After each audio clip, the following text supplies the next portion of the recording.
Hello friends, welcome back to my channel Back to Class, and this is Dinna. Today we are going to discuss about the syllabus wise topics to be covered for the NET exam. As the syllabus suggests, the first unit covers principles and practices of management. I have divided this unit into two as part 1 and part 2 so that we can make it easy. The Unit 1 Principles of Management covers these important topics. The first one is the development of the management thought and the contributions of different personalities, behavioral approach, systems, quantitative and contingency approaches, and functions of management. Today, the part 1 covers up to the functions of management and the rest on the part 2. Before starting the class, let's have some definitions about the management. According to Henry Fayol, to manage is to forecast and to plan, to organize and to command, to coordinate and to control. It is very important that we should at least study about 10 definitions of management by different personalities. Why it is very important to study about the definitions? Because you will be getting different types of questions, as example like match the followings or a one word sentence, and this definition is written by who, like that you will be getting the questions. Please do study about definitions of the management by different management thinkers so that it will be surely coming for the exams. First, we will see about the nature of management. The first nature of management is always a multidisciplinary. Why is it so? It is altogether a separate discipline, but it draws knowledge from different concepts of various disciplines such as psychology, sociology, for example, economics, anthropology, and ecology. Management helps in effective utilization of resources, that the optimum utilization of all the available resources is done through this management, and it also incorporates innovation. We discussed about management is a science, or it is as well as an art. So it creates new ideas and new concepts so that the management always incorporate an innovation. The next is like the development of the resources. Management is a continuous process and it does not stop anywhere. So we believe that there is always a scope of improvement in all areas, and therefore it keeps on developing the available resources. The next is like it always helps in the minimization of the cost. Management plays an important role for minimization of the cost. Like it helps in reducing the cost and improving the efficiency, and thus by enabling the enterprise to be very competent as well as to face the competition and earn much profit. To discuss much more about the management, we'll see in part 2 the functions of management, the scope of the management, as well as the level and skills of the management. Most of the questions in NET exam for the labor welfare is asked from the major schools of management thought. So before discussing about the schools of management thought, after World War I, the concept started growing and gained impetus after World War II. So this is because of the growing competition and the complexity of the managing large businesses, technological innovation, and increase in the capital investment, and also the freedom at national and international levels. And these are the different types of approaches in major schools of management thought. The first one is the classical management approach. Second one is behavioral management or human resource approach. Third one is the quantitative management approaches. The last one is the Moodian approaches. So you will be getting number of twisting questions from this approaches, especially the contributors.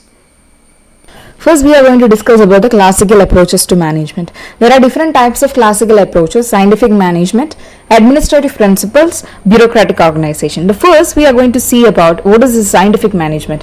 The main proponent or the propagator of the scientific management is Frederick Winslow Taylor. He developed rules of motion and he standardized work implements, and also he propagated about the proper working conditions for every job. In scientific management, Taylor gave more importance to the workers aspect. Carefully select the workers with the right abilities for the job, and carefully train the workers to do the job and provide proper incentives. Support the workers by carefully planning their work and removing obstacles. This will increase the productivity as suggested. Next, in scientific management, we are going to see about the motion study. Motion study means that while doing a job, there are different types of movements, especially the movement of the hands, the movements of the legs. So how can this to be designed to do the work or the job very easily? So this is to be studied on the basis of the motion study, and this is developed by the famous scientist Frank and Lillian Gilbert. So it is also called as the Gilbert's science of reducing a job or a task to the basic physical motions. So this is Frank Gilbert, and this is also called as therblics.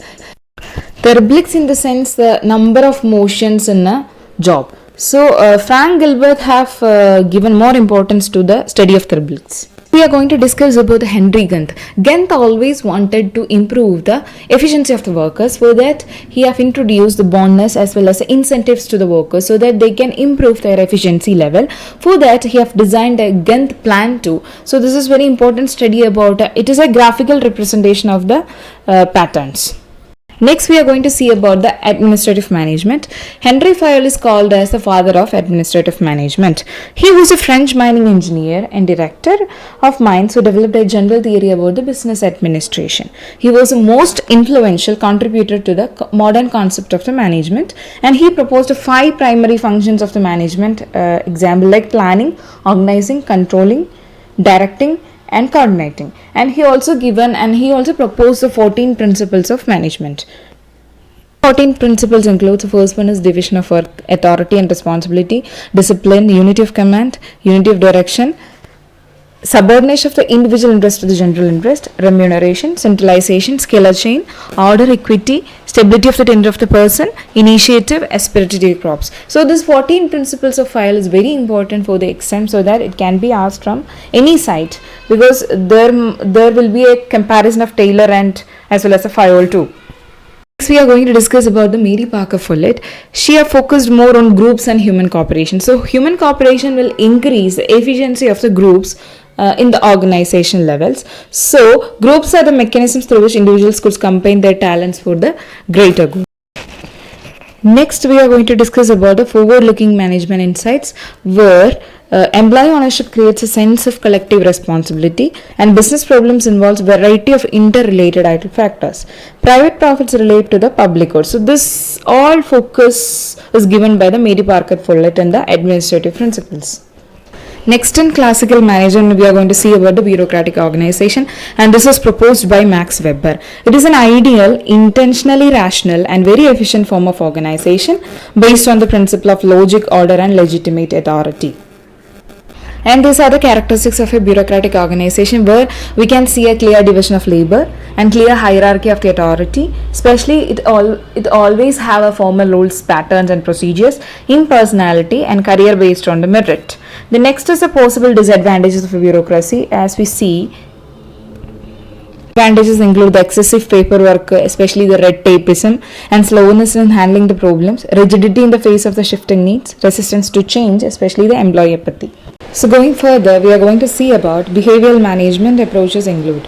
There are different types of behavioral management approach. Hawthorne studies, Maslow's theory of human needs, McGregor's theory XY, Argyris theory of adult personalities. So friends, we will discuss in more detail about this behavioral management theory in the next class. So we'll be having a detailed description about behavioral management approaches as well as the modern approaches in the next class, because it covers some theory parts too. So friends, if you have not yet liked, shared and subscribed my channel, please do it, and stay tuned for more video lectures. Have a good day ahead.